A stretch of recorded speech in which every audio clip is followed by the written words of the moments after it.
समस्ते गोटे विषय को बहुत सुंदर भाव पढ़ा नहीं समस्त उत्साह अच्छी आम विषय को बहुत सुंदर भाव पढ़ा। अच्छा पिला माने टिके कहवा देखी जे कुंतींकर केते जण पुओ थिले किए कहबो हां तो उठैलो भल कथा देखि जे तुमे कहले देखि कुंतींकर 5 जण पुओ थिले। धन्यवाद बस 5 जनक मध्यरु तृतीय पुत्रर नाम कोन से कहबो कोन नहीं पूर्ण वाक्य उत्तर दियो। हां बड़ा पाटे टिके को समझते सुनिबा तृतीय पुत्रर नाम अर्जुन। वेरी गुड धन्यवाद धन्यवाद। अच्छा अर्जुनक रथर सारथी किए थिले? अच्छा जी तुम्हें कह हां श्री कृष्ण धन्यवाद। श्री कृष्णकर सभा किपरि शोभा शोभा आप पहले देखिए श्यामल आउ किपरि शोभा थिला? धन्यवाद धन्यवाद बहुत भल आउ हां तबे झियो को अत्यंत सुंदर श्यामल वर्णन श्यामल ठीक अछि। आज धन्यवाद बस आज आमे माने कोन करबा कृष्णकर शोभा किपरि से विषय रे विस्तृत भाबे पढबा। कहा विषय रे पढबा पिला माने कहलो श्री कृष्णଙ୍କ शोभा विषय रे कृष्णकर शोभा कृष्णकर शोभा विषय रे आमे आज पढबा। समस्ते पिला माने तुम मोबाइल रे जो ओडिया ग्रुप अछि से ओडिया ग्रुप को देख तो सावधान रे देख कृष्णकर शोभा ब्रजदांड रे फलबालीटीए पाचिला फल टकीटीए मुंडेई सबुदिने डाकी डाकी बुले फल नेब फल पाचिला फल नाली टह टह पाचिला आंब मिठा पिजुली कमला अंगूर इत्यादि तार सबु फल मिठा खूब बढ़िया मध्य बसरा खलु खलु सबु आसी घेरी जाती आगपटू आग आड़ू पाखरू पछपटू सबु बिक्री हो जाए। फलबाली किंतु नंदराजा उवास बाड़ी पटू अगणा भीतर को प्रथमे पशि जाए लुचि लुचि कला कान्हू को आग सबु बछा सुआदिया फल सबु खुआई सारिबा परे जाई जो कथा उवास अगणा पाखरे थिबा कनक चंपा गछ मूले बसी बसरा मेली सी डाक दिए फलनीय फल पाचिला मिठा रसुआ बढ़िया फल ता डाक को सते जमिति कन्हई अनेई जगी रही थाई संगे संगे थाई आसे कुनी कुनी पाद आग को बढ़ी हाथ हलाई हलाई फलबाली टकई पाखरे बसी पड़े। आहा कान्हूर की सुंदर कुनी मुहटी सबु बेले हस हस मुक्ताजिना तार दांत पंक्ति शोभा झरी पड़ुछि तार हसरे मन मोही हो जाउछि तार चाहानी रो भंगी रे भरी रहिछि केते आत्मीयता केते मधुरता हृदय जिणा भाव तार बांक मयूर चूल खसा कुंच कुंच केश अपरूप लावण्य भरा ताको केड़े सुंदर मानुछि केड़े मनलोभा होइछि तार बेश आखि लाखी रहुछि फलबाली मुक्त होई से सुंदर मुखश्री आड़ को अनेई रही थाए फल बिक्री करवा भूली जाए। देखिल ना नहीं ठीक अच्छे पिला माने तुम मानक भितर देखा किए पढ़िबो। अच्छा तुम्हें झील पढ़िल लास्ट तुम्हें पढ़िल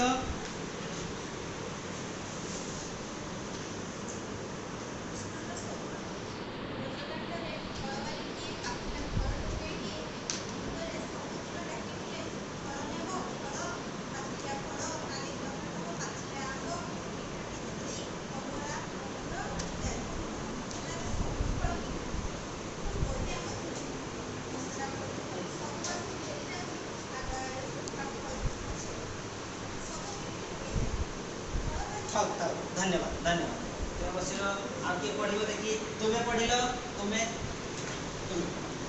ହଳବାଲି କିନ୍ତୁ ମଙ୍ଗରାଜଙ୍କୁ ଉଆସ ମାଡ଼ି ପଟୁ ଅଗଣା ଭିତରକୁ ପ୍ରଥମେ ପଶିଲେ।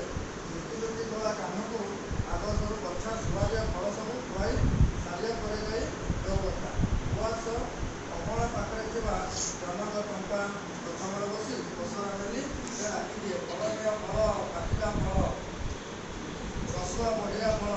ତା ଡାକକୁ ସତେ ଆଉ ଟିକେ ସେଇଟା ପଡିଲ ପାଚିଲା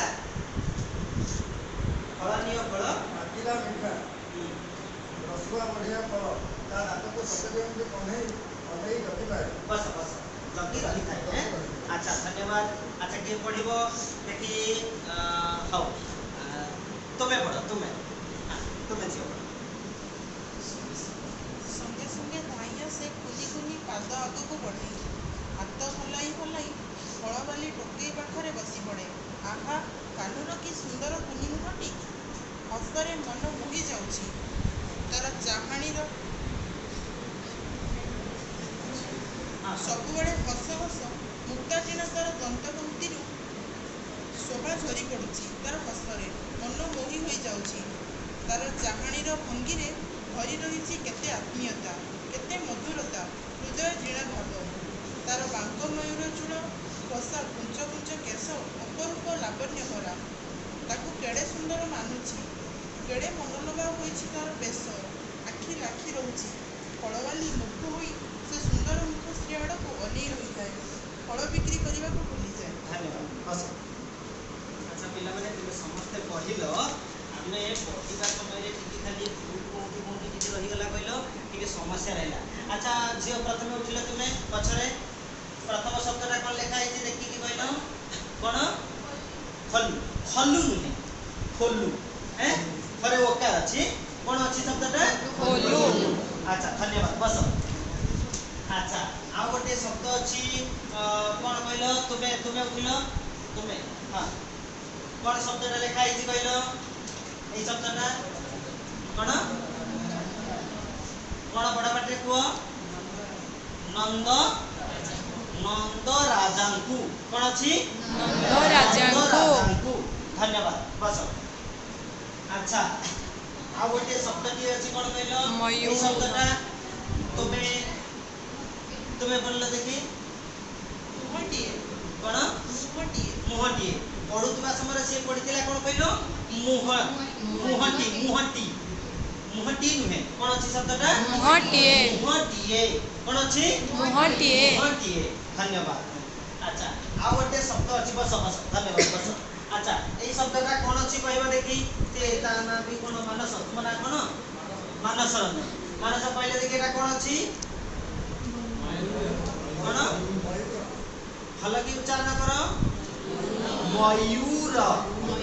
ମୟୂର। ମୟୂର। କଣ ଅଛି? ମୟୂର। ଧନ୍ୟବାଦ।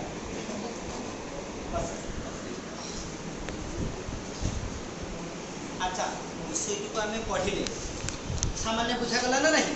ଆଜ୍ଞା। ଦେଖିବା ବୁଝାଗଲା ନା ନାହିଁ? ବ୍ରଜଦାଣ୍ଡରେ କିଏ ଫଳ ଟକେଇ ମୁଣ୍ଡରେ ମୁଣ୍ଡେଇ ଯାଉଥିଲା? ହଁ ତୁମେ କୁହ। ତୁମେ ହଁ ପୂର୍ଣ୍ଣ ବାକ୍ୟରେ ଉତ୍ତର ଦବ। ପୁରା ବାକ୍ୟରେ କୁହ।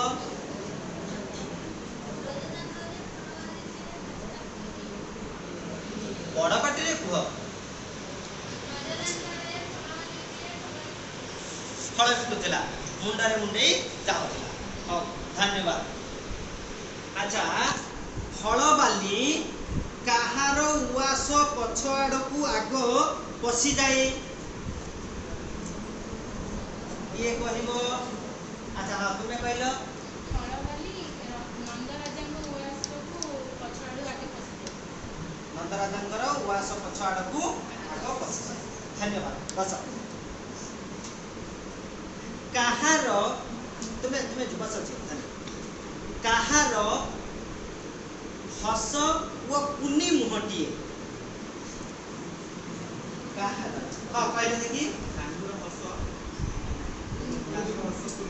ହସ କୁନି ମୁହଁ। ଧନ୍ୟବାଦ। ବସ। ଆଚ୍ଛା ବିଷୟଟିକୁ ଆମେ ଏବେ କଣ କରିବା? ଏଇ ଯୋଉ ବିଷୟଟାକୁ ବୁଝିବା ନା ସ୍ପଷ୍ଟ ଭାବେ, ତା ଭିତରେ କେତେ ଗୁଡ଼ିଏ ନୂଆ ଶବ୍ଦ ଅଛି, ଯୋଉ ଶବ୍ଦ ଗୁଡ଼ିକୁ ସମସ୍ତେ ସବୁଦିନ ଆମେ ପ୍ରୟୋଗ କରୁନା। ଦେଖ ମୁଁ ତାର ଅର୍ଥ କହିବି, ସମସ୍ତେ ଲେଖିନିଅ। सबू जेते गुटे नुआ शब्द अछि ए पाठ्यपुस्तक रे मु कहबी तुमाने सब खाता रे लिखि रखिबे। गोटे शब्द अछि उवास। कोन शब्द अछि? उवास। उवास।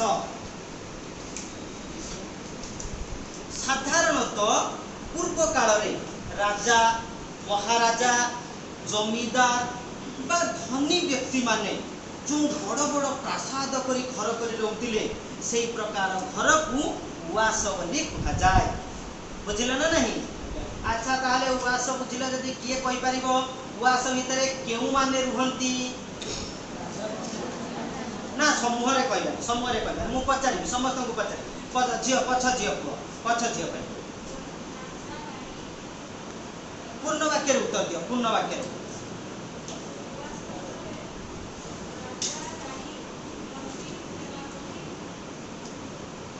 आदि रुहंती। अच्छा हाँ धन्यवाद। ठीक बुझिल। आउ गोटे शब्द आमे देखिबा। आउ गोटे शब्द कोन अछि कहलो? अगणा। कोन शब्द अछि? अगणा। अगणा खाता रे लिखि रखुथुवा सबु। अगणा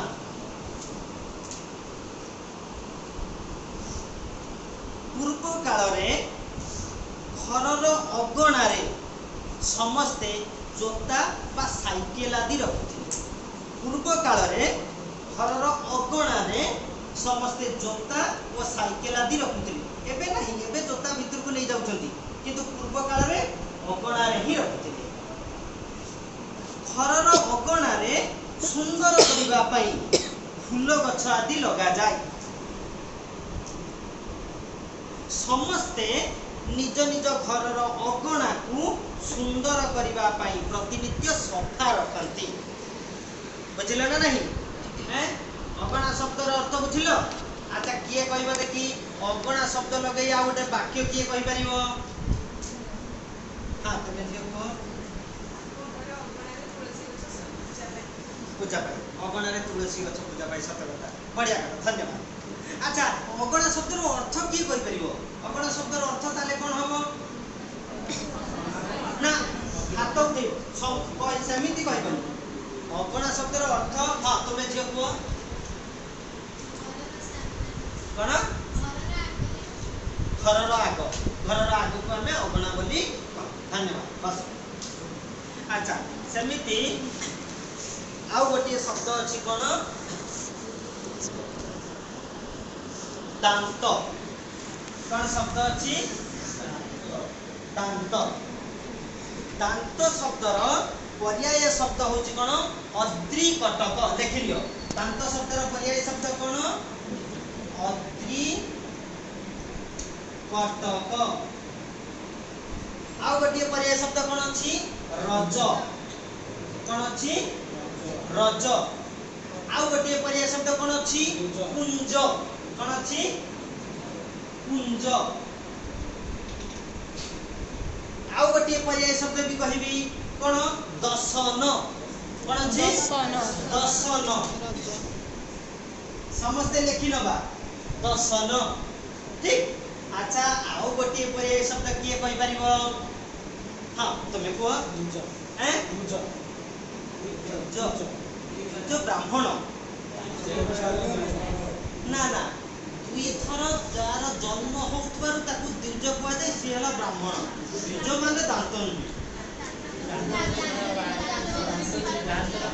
कोन दांत अरे ऊपर वाला द्विज कुआ जाय। अच्छा हो ठीक अछि ताले। अच्छा आउ कोन शब्द अछि? जेमिति दांत कहले सेमिति दंत मध्य गोटे पर्याय शब्द। कोन अछि? दंत। दंत। दंत कहबा दांत कहबा ई प्रकार पर्याय शब्द कहार पर्याय शब्द रहिछि? ये गोटे दांत शब्द लगे वाक्य गठन करि परिबो? मोर 32 टी दांत अछि। बस धन्यवाद। ए कथा बानी कथा कहि होबानी भला कि मन दे सुनिबा। गोटे शब्द आउ गोटे अछि आत्मीयता। कोन शब्द अछि? आत्मीयता। पिला माने ଯେପରି ସରଳ ଶବ୍ଦରୁ ଭାବ ଅର୍ଥରେ ତା ପ୍ରତ୍ୟୟ ହୁଏ। ଭାବ ଅର୍ଥରେ ତା ପ୍ରତ୍ୟୟ ହେଲେ ହବ କଣ? ସରଳତା। କେମିତି ନା ସରଳ ଦେଖିନିଅ ସମସ୍ତେ ପ୍ଲସ୍ ଭାବ ଅର୍ଥରେ ତା ପ୍ରତ୍ୟୟ ହେଲେ କଣ ହବ? କଣ ହବ? ସରଳତା। ସରଳତା। ସେମିତି ମଧୁର ଶବ୍ଦ ରହିବ। ଯଦି ମଧୁର ଶବ୍ଦ ତାହେଲେ ଭାବ ଅର୍ଥରେ ତା ପ୍ରତ୍ୟୟ କଲେ କଣ ହବ? ମଧୁରତା। ମଧୁରତା। ମଧୁରତା। ଠିକ୍ ସେହିଭଳି ଆତ୍ମୀୟ ଶବ୍ଦ କଣ? ଆତ୍ମୀୟ। ଆତ୍ମୀୟ ଶବ୍ଦ। ତାହେଲେ ଆତ୍ମୀୟ ଶବ୍ଦରୁ ଭାବ ଅର୍ଥରେ ତା ପ୍ରତ୍ୟୟ ହେଲେ ଆତ୍ମୀୟତା। ଆତ୍ମୀୟତା। ବୁଝିଲଟି? ଲେଖିଲେ ସମସ୍ତେ? ଆଚ୍ଛା କହିବ ଦେଖି ସାଧୁ ଶବ୍ଦରେ ତା ପ୍ରତ୍ୟୟ ହେଲେ କଣ ହବ? ଆରେ ସମସ୍ତେ ବୁଝିଗଲ, ସମସ୍ତେ କହିବେ। ହଁ ତୁମେ କହିଲ ଦେଖି। ସାଧୁତା। ସାଧୁ ଶବ୍ଦରୁ ତା ପ୍ରତ୍ୟୟ ହେଲେ ଆଚ୍ଛା ସ୍ଥୂଳତା ଯଦି ହବ କୋଉ ଶବ୍ଦରୁ ତା ପ୍ରତ୍ୟୟ ହବ? ନା ସେଇପଟେ ହଁ ତୁମେ କୁହ। ସ୍ଥୂଳତା। ଠିକ୍ ଅଛି। ଆଚ୍ଛା ଆଉ ଗୋଟିଏ ଶବ୍ଦ ମଧ୍ୟ ଅଛି, ଟିକେ ଦେଖିବ। କଣ ଶବ୍ଦ ଅଛି କହିଲ? ଯେ ସୁନ୍ଦର। କଣ ଶବ୍ଦ ଅଛି? ସୁନ୍ଦର। ସୁନ୍ଦର। ତୁମେ ଜାଣିଥିବ ଯେ ଧର୍ମ ଶବ୍ଦର ବିପରୀତ ଶବ୍ଦ କଣ? ଅଧର୍ମ। ତାହେଲେ ଯେପରି ଧର୍ମ ଶବ୍ଦର ବିପରୀତ ଶବ୍ଦ ଟିକେ ଦେଖ ଭଲ କି ବିପରୀତ ଶବ୍ଦ ହେଲା ଅଧର୍ମ। ଧର୍ମ ଶବ୍ଦର ବିପରୀତ ଶବ୍ଦ ଅଧର୍ମ। ଆଚ୍ଛା କହିବା ଦେଖି କାର୍ଯ୍ୟ ଶବ୍ଦର ବିପରୀତ କଣ ହବ? ଅକାର୍ଯ୍ୟ। ଅକାର୍ଯ୍ୟ। ଠିକ୍ ସେହିଭଳି ସୁନ୍ଦର ଶବ୍ଦର ବିପରୀତ ଶବ୍ଦ ହବ ଅସୁନ୍ଦର। ତାହେଲେ ସୁନ୍ଦର ଶବ୍ଦର ବିପରୀତ ଶବ୍ଦ ହେଲା ଅସୁନ୍ଦର। ଠିକ୍ ଅଛି। ତାହେଲେ ଏଟା ହେଲା ଆମ ବିପରୀତ ଜ୍ଞାନ। କିଏ ତାହେଲେ କହିପାରିବ ଯେ ଆମର କର୍ମ ଶବ୍ଦର ବିପରୀତ ଶବ୍ଦ କଣ ହବ? କର୍ମ ଶବ୍ଦର ଧନ୍ୟବାଦ। ତାହେଲେ ଏଇଭଳି କିଛି ଶବ୍ଦ ଥିଲା। ଆଚ୍ଛା ଏଇଭଳି କିଛି ଶବ୍ଦ ଥିଲା ଯେଉଁ ବିଷୟରେ ଆମେ କଣ କଲେ ଟିକେ ସ୍ପଷ୍ଟତା ନେଲେ ବା ଅର୍ଥଟା ବୁଝିଲେ। କିନ୍ତୁ ଆମେ ଏବେ କଣ କରିବା ବିଷୟଟାକୁ ଭଲ ଭାବେ ବୁଝିବା। ବିଷୟ କଣ କହୁଛି, କାହିଁକି ତାର ପାଖରେ କିଛି ଜଙ୍ଗଲ ମଧ୍ୟ ଥାଏ। କଣ ଥାଏ? ଜନବସତି ପାଖରେ ଜଙ୍ଗଲ ଥାଏ। ଜଙ୍ଗଲ ଥାଏ। ଦେଖ ପିଲାମାନେ ଜଙ୍ଗଲରେ କାହାକୁ ଜଙ୍ଗଲ କହିବା? ବିଭିନ୍ନ ପ୍ରକାର ଗଛ ପତ୍ର ରହିବ, ପଶୁ ପକ୍ଷୀ ମାନେ ରୁହନ୍ତି, ଫଳ ଫୁଲ ଆଦି ଫୁଟିଥାଏ, ଫଳ ଅଛି ଏବଂ ଫୁଲ ମଧ୍ୟ ରହିଛି। ତ ଏହି ପ୍ରକାର ଜଙ୍ଗଲ ଭିତରେ ଶୋଭା ଦେଖାଯାଏ। ଲୋକମାନେ କଣ କରନ୍ତି? ଜଙ୍ଗଲରୁ ଫଳ ଆଣି ବିକ୍ରି କରନ୍ତି। ଫଳ କଣ ପାଇଁ ଆବଶ୍ୟକ? ଆମର ଖାଇବା ପାଇଁ। ପେଟ ଭର୍ତ୍ତି ହବ, ଆମର ସ୍ୱାସ୍ଥ୍ୟ ବୃଦ୍ଧି ହବ, ଆମର କଣ କହିବା ଶକ୍ତି ମଧ୍ୟ ଆସିବ। ସେଇଥିପାଇଁ ଜଙ୍ଗଲରୁ ଫଳ ଆଣି ବିକ୍ରି କରନ୍ତି। ତାହେଲେ ଜଙ୍ଗଲ ଦେଖିପାରୁଛ ନା ନାହିଁ? ଜଙ୍ଗଲରେ ପଶୁ ପକ୍ଷୀ ବି ରହୁଛନ୍ତି, ସେମାନେ ବି ଘାସ ତୃଣ ମାଂସ ସବୁ ଖାଉଛନ୍ତି ଏବଂ ସେଥିରେ ଗଛ ଯେଉଁ ଅଛି ସେ ଗଛରୁ ଯେଉଁ ଫଳ, ଏଇଠି ଦେଖ କଣ ଫଳ ହେଇଛି? ଏଟା ଆମ୍ବ ଅଛି କି? ଆମ୍ବ ଅଛି ଏବଂ ସେଉ ମଧ୍ୟ ଅଛି। ହଁ ସେଉ ଗଛ ବି ଅଛି। ଦେଖ ପିଲାମାନେ କିଛି ଫଳ ପାଚିକି ତଳେ ମଧ୍ୟ ପଡିବ। ଆଚ୍ଛା ତାହେଲେ ଏଇ ଭିତରୁ ଏଇ ଫଳ ଭିତରୁ ଫଳ ସବୁ ପଡି କଣ କରନ୍ତି? ଲୋକମାନେ ଫଳ ବିକ୍ରି କରନ୍ତି। ଶୁଣିବା ଭଲ ମନ ଦେଇକି ଶୁଣିବା।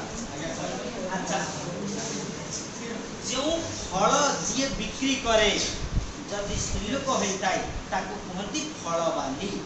ମାନେ ଜଙ୍ଗଲରୁ ଫଳ ଆଣି ସିଏ ଗୋଟେ ଟୋକେଇ ମାନେ ଗୋଟେ ଝୁଡ଼ି ବା ପାଚିଆ ପାତ୍ର। ବଡ଼ ଆକାର ଯୋଉଟା ଥାଏ ସେଇଥିରେ ସବୁ ଫଳ ଲଗେଇ ମୁଣ୍ଡରେ ମୁଣ୍ଡେଇ ସିଏ ଗାଁ ଦାଣ୍ଡରେ ବିକ୍ରି କରେ। ତା କଥାକୁ ସିଏ ଫଳ ନେଇଛି ବୋଲି କେମିତି ଜଣା ପଡିବ? ନା ସିଏ ଡାକ ଦିଏ, ଫଳ ନିଅ ଫଳ, ମିଠା ମିଠା ଫଳ ଏମିତି କଣ କରେ ସିଏ ଡାକ ଦିନେ ବ୍ରଜ ଦାଣ୍ଡରେ ଏମିତି ଫଳ ବାଲିଟିଏ ଫଳ ବିକିବାକୁ ଯାଉ ପ୍ରତିଦିନ ସିଏ ଆସେ ପ୍ରତିଦିନ ଆସିଲେ ସିଏ ଫଳ ନିଅ ଫଳ କହିଲେ ସବୁ ଲୋକ ସେଠି ରୁଣ୍ଡ ହେଇଯିବେ ସବୁ ଲୋକ ଆସିକି ତା ଚାରିପଟେ ଜଡ଼ିଯିବେ ଫଳ ନେବେ କାରଣ ତା ଫଳ ବହୁତ ଭଲ ମିଠା ମିଠା ଫଳ ସବୁ ଏବଂ ଅଙ୍ଗୁର ପିଜୁଳି ସବୁ ପ୍ରକାର ଫଳ ନେଇକି ଆସେ ତେଣୁ ସମସ୍ତେ ତା ପାଖରୁ ଫଳ କିଣିକି ନିଅନ୍ତି ଏବଂ ତାର ଫଳ ସବୁ ବିକ୍ରି ହେଇଯାଏ କିନ୍ତୁ ଫଳ ବାଲିର ଉଦ୍ଦେଶ୍ୟ ଅଲଗା ସିଏ କଣ କରେ ଫଳ ଧରି ନନ୍ଦ ରାଜା ଗୋକୁଳର କିଏ ନନ୍ଦ ରାଜା ସିଏ ନନ୍ଦ ରାଜାଙ୍କର ଉଆସ ପଛ ପଟକୁ ପ୍ରଥମେ ପଶିଯାଏ କାହିଁକି ପ୍ରଥମେ ଯଦି ବାହାରକୁ ଆସିବ ସବୁ ଫଳ ଅନ୍ୟମାନେ ଖାଇଯିବେ ସେଥିପାଇଁ ସିଏ କଣ କରେ ନା ତାର ଉଦ୍ଦେଶ୍ୟ ଅଛି କଣ ଉଦ୍ଦେଶ୍ୟ ଆଗକୁ କହିବି ସିଏ ସେ ଫଳ ନେଇକି କୁଆଡେ ପଳାଏ ନା ଆମର ନନ୍ଦ ରାଜାଙ୍କ ଉଆସ ପଛ ପଟକୁ ପଳାଏ ସେଠି ପଛପଟରେ ଅଗଣାରେ ବସି ତାର ପସରା ମେଲେଇ ପସରା ମାନେ କଣ ସବୁ ପ୍ରକାର ଫଳ ସବୁ ଦେଖେଇବେ ଯେମିତି ସମସ୍ତେ ଜାଣିପାରିବେ କଣ କଣ ଫଳ ଅଛି ସବୁ ଫଳକୁ ମେଲେଇ ଦେଇ ସିଏ ସେଇଠି ପଛରେ ଗୋଟେ ଗଛ ମଧ୍ୟ ଅଛି ଚମ୍ପା ଗଛ କନକ ଚମ୍ପା ବୋଲି ତା ନା ସେଇ ଚମ୍ପା ଗଛ ମୂଳେ ବସି ସିଏ କଣ କରେ ଡାକ ଦିଏ ଫଳ ଦିଅ ଫଳ ମିଠା ମିଠା ଫଳ ଏଇ କଥାକୁ ଶୁଣିବା ପାଇଁ କହ୍ନେଇ ପୁରା କାନ ଡେରିକି ବସିଥାଏ ଆମର କାହ୍ନା ଅର୍ଥାତ୍ କାହ୍ନା କିଏ କୃଷ୍ଣ କାହ୍ନା କିଏ କୃଷ୍ଣ ସେ କାହାର ଅବତାର ବିଷ୍ଣୁଙ୍କ ଅବତାର ସେଇ ବିଷ୍ଣୁଙ୍କ ଅବତାର ଯିଏ କାହ୍ନା ସିଏ କଣ ନା ଅନେଇକି ବସିଥାଏ କେତେବେଳେ ଶବ୍ଦ ଆସିବ ଶବ୍ଦ ଆସିଲା ମାନେ ଟୁକ୍ ଟୁକ୍ ଟୁକ୍ ଟୁକ୍ ହେଇ ଛୋଟ ପାଦରେ ଆସିକି ପହଞ୍ଚିଯିବ ଏବଂ ତା ଛୋଟ ହାତରେ ଫଳକୁ ଧରିବ ଏଇଥିପାଇଁ ସିଏ ଫଳ ବାଲି ତା ପାଖକୁ ଯାଏ ଫଳ ବାଲିର ଯେମିତି ଫଳ ଦେଖିବ କୃଷ୍ଣ ଆସିଲା ପରେ ସିଏ ଫଳ ବିକିବା ବି ଭୁଲିଯାଏ ସିଏ କେବଳ କୃଷ୍ଣଙ୍କୁ ଦେଖେ କୃଷ୍ଣଙ୍କର ଛୋଟ ଆଉ କୁନି ଓ ସୁନ୍ଦର ମୁହଁଟିଏ ତମେ ସବୁ କୃଷ୍ଣଙ୍କୁ ଦେଖିଛ ନା ନାହିଁ ଦେଖିବା ପିଲାମାନେ କିଛି ଦେଖ କୃଷ୍ଣଙ୍କର ଅତି ସୁନ୍ଦର ମୁହଁ କୃଷ୍ଣଙ୍କର ଅତି ସୁନ୍ଦର ମୁହଁ ଦେଖ ପିଲାମାନେ କେତେ ସୁନ୍ଦର ମୁହଁ କେତେ ସୁନ୍ଦର କୃଷ୍ଣ ଯେତେବେଳେ ମାଙ୍କ କୋଳରେ ରହୁଛନ୍ତି ଯେତେବେଳେ ବଂଶୀ ବଜାଉଛନ୍ତି ତାଙ୍କର ଛୋଟ ଏବଂ ଅତି କୁନି ମୁହଁଟିଏ ତାଙ୍କର ହସରୁ ସବୁବେଳେ ଶୋଭା ଯେମିତି ଝରି ପଡେ ଯେମିତି ମୁକ୍ତ ତାଙ୍କ ଦାନ୍ତରୁ ଝରି ପଡୁଛି ଏତେ ସୁନ୍ଦର ଆକର୍ଷକ ଥରେ ଦେଖିନେଲା ମାନେ ଯେମିତି ମନ ମୋହିତ ହେଇଯିବ ଯିଏ ଥରେ ଦେଖିବ ଯେମିତି ତୁମେ ଦେଖ ନା ଯୋଉଠି ସୁନ୍ଦର ଜିନିଷ ଥିବ ଥରେ ଦେଖିଲା ପରେ ଆଉ ଥରେ ମନ ରହେ ଠିକ୍ ସେମିତି କୃଷ୍ଣଙ୍କୁ ଯିଏ ଥରେ ଦେଖିବ ସିଏ ଆଉ ଥରେ ଦେଖିବା ପାଇଁ ମନ କରିବ ଏତେ ସୁନ୍ଦର ମୁହଁ କେବଳ ସୁନ୍ଦର ନୁହଁ ତାଙ୍କ ଭାବରେ ଆତ୍ମୀୟତା ମଧ୍ୟ ରହିଛି ମଧୁରତା ମଧ୍ୟ ରହିଛି ଆତ୍ମୀୟତା ମାନେ କଣ ଆତ୍ମୀୟତା ମାନେ ନିଜରତା ଯେମିତି ସମସ୍ତେ ତାଙ୍କ ନିଜର ସମସ୍ତେ ତାଙ୍କର ବନ୍ଧୁ ସମସ୍ତେ ପରିବାର ଲୋକ ଏମିତି ତାଙ୍କର କଣ ହୁଏ ନା ଆତ୍ମୀୟତା ଭାବ ମଧ୍ୟ ରହିଛି ଆଉ ସେ ସମସ୍ତଙ୍କୁ ମଧୁର ଭାବରେ ମଧ୍ୟ ବ୍ୟବହାର କରନ୍ତି କାହା ଉପରେ ରାଖନ୍ତିନି ସମସ୍ତଙ୍କ ଉପରେ ମଧୁର ଭାବ ସେ ରଖନ୍ତି ତ ଏଇଭଳି ସୁନ୍ଦର ଦେଖିଲା ପରେ ସେଇ ଫଳବାଲି କଣ କରେ ଫଳ ବିକିବା ବି ଭୁଲିଯାଏ तार मुह को देखी तार शोभा को देखी तार आकर्षण को देखी तार जो हस हस बुलु बुलु छोट छोट मुह को देखी दांत बक्ति जो शोभा झरी पड़े मुक्ता झरी पड़े से प्रकार आकर्षण सी आकर्षित हो जाए आ भूली जाए कौन ना फल बिकवा भी भूली जाए एते सुंदर कृष्णकर मुह है बुझिल ना नहीं एमती आगक आउ कौन अच्छी आम देखा आज एतिक पढ़े बुझागला विषय बुझागला अच्छा ठीक अच्छे कौन बुझिल तुम मैंने टिके देखा कौन बुझिल फलवाली कहीं सबू मिठा फल कृष्ण को प्रथमे खुआई दिए किए कह अरे बा कौन समस्ते बुझीपार ना कौन देखी तुम्हें कहले देखी फल देखा कृष्ण तो मुह को देखा से फल बिकवा भूली जाए फल बाली कृष्ण को अच्छा धन्यवाद आउ किए कह कृष्णकर आकर्षण एपरी कृष्णकर शोभा एपरी जे सीए संपूर्ण जगत ठार अलग भावी प्रथमे ये सब मिठा ମିଠା ଫଳ ବା ସୁନ୍ଦର ଫଳ ଖୁଏଇ ଦିଏ। ସବୁ ମିଠା ଫଳ ବା ସୁନ୍ଦର ଫଳ ଖୁଏଇ ଦିଏ। ଆଚ୍ଛା ଆଉ ଗୋଟେ କହିବା କୃଷ୍ଣଙ୍କର ଶୋଭା କିପରି? କୃଷ୍ଣଙ୍କର ଶୋଭା କିପରି? ହଁ କହିବା ଦେଖି। କୃଷ୍ଣଙ୍କର ଶୋଭା ଅତ୍ୟନ୍ତ ମନୋଲୋଭା ଏବଂ ଆକର୍ଷକ। ଠିକ ଧନ୍ୟବାଦ ବସ। ଆଉ କିଏ କହିବ? ଆଉ କିଏ କହିବ? ହଁ ତୁମେ କହିଲେ ଦେଖି। କୃଷ୍ଣଙ୍କର ସୌନ୍ଦର୍ଯ୍ୟ ଅତ୍ୟନ୍ତ ରମଣୀୟ। ହସନ୍ତି ଯେପରି ହସିଲେ ତାଙ୍କ ହସରୁ ମୁକ୍ତା ଝରି ପଡ଼ୁଥାଏ ଏବଂ ନାରୀମାନଙ୍କ ପାଦରେ ଆଗେଇ ଆସନ୍ତି ଗାଡ଼ିଟିଏ ପାଦ। କଣ କଣ ଆଉଥରେ କୁହ। ଛୋଟ ଛୋଟ କୁନି ପାଦରେ ଆଗେଇ ଆସନ୍ତି ଗାଡ଼ିଟିଏ ପାଦ। ସେଇ ଚାଲିରେ ମଧ୍ୟ ତାଙ୍କର ଅନେକ ପ୍ରକାର ମାଧୁର୍ଯ୍ୟତା ଥାଏ। ଆଚ୍ଛା ଠିକ ଅଛି ଠିକ ଅଛି। ତାର ବସ ଧନ୍ୟବାଦ। କୃଷ୍ଣଙ୍କର ଶୋଭା ଅତ୍ୟନ୍ତ ଆକର୍ଷଣୀୟ। ତାଙ୍କ ମୁହଁକୁ ଦେଖିବା ପାଇଁ କେବଳ ଫଳବାଲି ନୁହେଁ, ଆମ ଗପରେ ବା ଆମ ପାଠ୍ୟାଂଶରେ ଖାଲି ଫଳବାଲି, ସମସ୍ତେ ତାର ମୁହଁକୁ ଦେଖିବା ପାଇଁ କଣ ଅନେଇ ବସିଥାନ୍ତି। କେବଳ ତାଙ୍କ ଦାନ୍ତପନ୍ତି ବା ଶୋଭାକୁ ଦେଖିବା ପାଇଁ ନୁହେଁ, କୃଷ୍ଣଙ୍କର ଆତ୍ମୀୟତା ମଧ୍ୟ ରହିଛି। ସେ ଆତ୍ମୀୟତା ଦ୍ୱାରା ସେ ସମସ୍ତଙ୍କୁ ସମ୍ପୂର୍ଣ୍ଣ ଜଗତକୁ ବାନ୍ଧି ରଖିଛନ୍ତି। ସେଇଥିପାଇଁ କୃଷ୍ଣଙ୍କର ଶୋଭାକୁ ଦେଖିବା ପାଇଁ ସମସ୍ତେ ଆକର୍ଷିତ ହିଁ ତାଙ୍କ ପାଖରେ ପହଞ୍ଚିଯାନ୍ତି। ଠିକ ଅଛି, ବୁଝିଗଲ। ଏବେ ତୁମେ ମାନେ ଗୋଟେ କାମ କର, ବିଷୟଟାକୁ ଟିକେ ତୁମେ ମାନେ ଦେଖିନିଅ, କଣ ବୁଝିଲ, ଆଉ ଯଦି କୋଉଠି ଅବୁଝା ଅଛି ମତେ ପଚାର।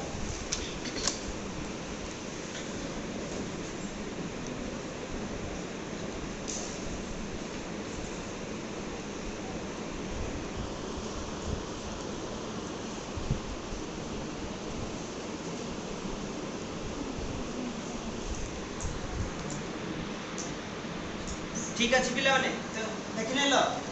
एबे एपटे देख मु कौन टिके तुमको पचारि सब बुझा गला ना नहीं, तार किछि अबुझा अछि हैं? ताहले एबे टिके ब्लैक बोर्ड को देख। शून्य स्थान पूरण कर। फलवाली रो फल सबु फल डैश ना सेमिति कहबनी सामूहिक उत्तर हमें क्लास रे कहबानी। हां तुमे मझिरे कुह मझिरे। हां धन्यवाद बहुत सुंदर बसा। अच्छा अगणारे थिबा घास गछ मूले फलवाली बसे।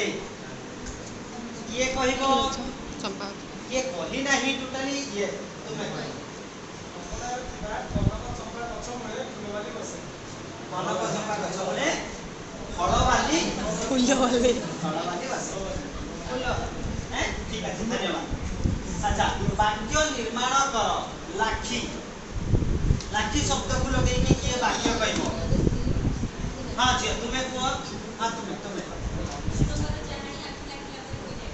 कौन କୃଷ୍ଣଙ୍କର ଚାହାଣୀ ଆଖି ଲାଖିଲା ପରି ହୋଇଯାଏ। अच्छा हां चलिबो भलो अछि ठीक अछि धन्यवाद। आउ के कहबो। हां तुम्हें आना इसी छियो। हां तुम्हें कहलो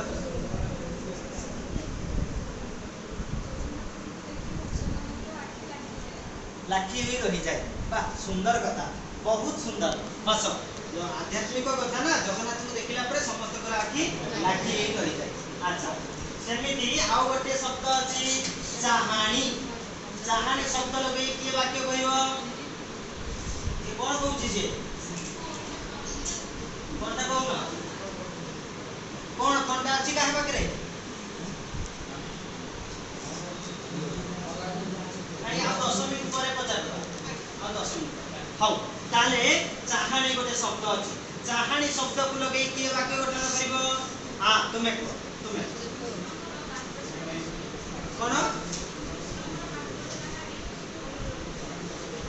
बड़ पाठे टिके को ए कथा हबनी के बड़ पाठे को